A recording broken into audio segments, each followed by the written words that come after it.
Hello friends, आज के इस वीडियो में हम पिडिलाइट इंडस्ट्री से रिलेटेड क्या न्यूज़ है वो जानेंगे, प्लस क्या एक प्रॉब्लम है वो भी जानेंगे।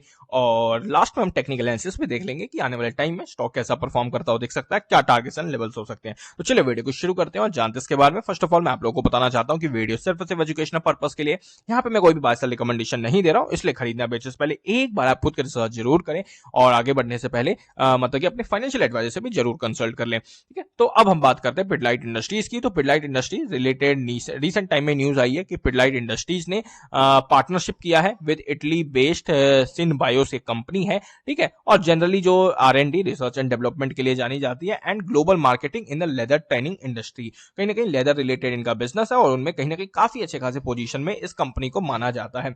फर्दर क्या न्यूज है, तो अगर हम देखते हैं तो यहाँ पे अगर आप पढ़ोगे तो यहाँ पे पढ़ लिया जाता है एक बार, Vikas Kulkarni chief business officer of industrial products at Pidilite.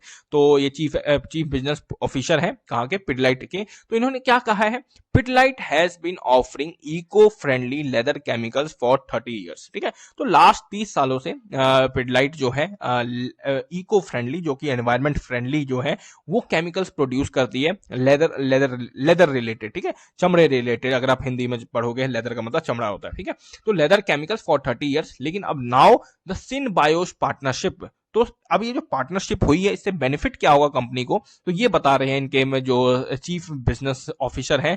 तो इनका कहना है कि जो सिन BIOS partnership enhances our product range, इनके प्रोडक्ट रेंज को इंप्रूव करेंगे। ठीक है, allowing us to provide extensive leather products, chemical production, और ये कहीं ना कहीं 4 से 5 कंट्री के बीच में बिजनेस का काफी अच्छा खासा और बढ़ोतरी होता हो दिखेगा। वो क्या है कंट्रीज, इंडिया है, बांग्लादेश है, वियतनाम है, नेपाल है एंड श्रीलंका। ठीक है, तो यहाँ पे ऑलरेडी यहाँ पे स्टेब्लिश चैनल्स है पिडिलाइट के, लेकिन कहीं ना कहीं और इंप्रूवमेंट होती हुई दिखेगी। तो ये चीज आप लोगों को जरूर ध्यान में रखना चाहिए। तो ये एक न्यूज है जो कि पिडिलाइट से रिलेटेड आज की डेट में आती हुई दिखेगी।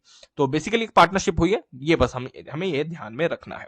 तो अब हम बात करते हैं क्या कुछ प्रॉब्लम्स हैं। तो प्रॉब्लम जो मुझे सबसे इंपॉर्टेंट लगती है, कंपनी काफी बड़ी है, 1,40,000 करोड़ की है। तो इतनी बड़ी कंपनी से आपको मिनिमम जो रिटर्न एक्सपेक्ट करके चलना चाहिए, 15-20% का रिटर्न एक्सपेक्ट करके चलना चाहिए। अगर आप देखोगे इस कंपनी का लास्ट ओवरऑल 10 ईयर्स का रिटर्न क्या रहा है, तो वो CAGR बेसिस, तो जरा हम देख लेते हैं। ये देख लो आप, 26% का रिटर्न लास्ट 10 ईयर्स में कंपनी ने दिया है और लास्ट 5 ईयर्स में तो 19% का रिटर्न दिया है। तो 20% का आप रिटर्न मान सकते हो कि कंपनी आने वाले टाइम में देती हुई दिखेगी अगर परफॉर्मेंस ऐसा रहा तो। और एक चीज आप लोग जरूर ध्यान में रखें, स्टॉक मार्केट में किसी भी चीज की गारंटी नहीं होती है और पिछले पास्ट परफॉर्मेंस को देख के हम फ्यूचर की भी प्रेडिक्शन नहीं करते हैं, कर सकते हैं। फ्यूचर की प्रेडिक्शन, फ्यूचर का जो मतलब जो डिपेंड करता है प्राइस परफॉर्मेंस, स्टॉक परफॉर्मेंस, वो कंप्लीटली कॉर्पोरेट गवर्नेंस कैसा है उस कंपनी का, उस पर डिपेंड करता है।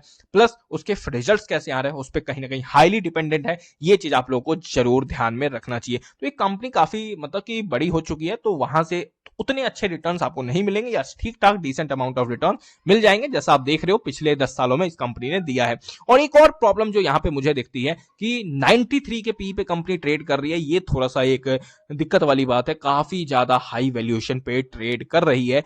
तो ये चीज आपको जरूर ध्यान में रखना चाहिए। और ये जनरली हाई पी पे ही ट्रेड करती हुई दिखती है, और कभी भी हाई पी स्टॉक आपको मल्टीबैगर रिटर्न्स नहीं देते हैं, वो सिर्फ और सिर्फ आपको डिसेंट अमाउंट ऑफ रिटर्न्स देंगे। ये भी चीज आपको जरूर ध्यान में रखना चाहिए। बाकी पिडिलाइट में कोई प्रॉब्लम नहीं है, सारी चीजें अच्छी हैं, आपको कोई भी दिक्कत नहीं लगेगी। बस प्रॉब्लम इसके प्राइस टू अर्निंग रेशियो में है, और रिटर्न्स जो मैंने आपको देखा, आपने खुद देखा है कि लास्ट 10 ईयर्स में क्या रिटर्न्स दिए, तो उसी टाइप के आपको रिटर्न एक्सपेक्ट करने चाहिए अगर कंपनी परफॉर्म करती है, तो रिजल्ट्स अच्छे आते हुए दिखते हैं। तो क्योंकि पास्ट परफॉर्मेंस फ्यूचर की गारंटी नहीं देती है, ये चीज आपको जरूर ध्यान में रखनी चाहिए। अब बात करते हैं चार्ट की। तो अगर आप चार्ट पे देखोगे, स्टॉक काफी लंबे समय से कंसोलिडेट कर रहा है, मार्केट कहां पहुंचती हुई दिख रही है, लेकिन ये स्टॉक बेचारा परफॉर्म नहीं करता हुआ दिख रहा है। इसका काफी इंपॉर्टेंट रजिस्टेंस जो कि 2900 रुपए का है, और अगर इसे ब्रेक करता है तो फिर ये फर्दर आप लोगों को मूव करता हुआ दिखेगा। वैसे चांसेस काफी ज्यादा है कि हो सकता है, क्योंकि मार्केट परफॉर्म कर रही है, ऑलमोस्ट काफी सारे स्टॉक्स जो हैं परफॉर्म करते हुए दिख रहे हैं, और ये भी स्टॉक ऑलमोस्ट 2 सालों से 2-2.5 साल हो चुके हैं,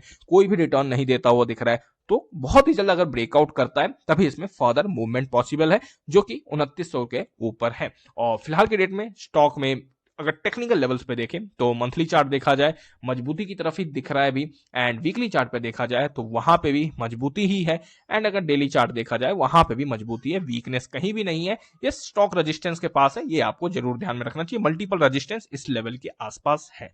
तो बाकी एक बार आप खुद की रिसर्च करें। Thank you for watching this video.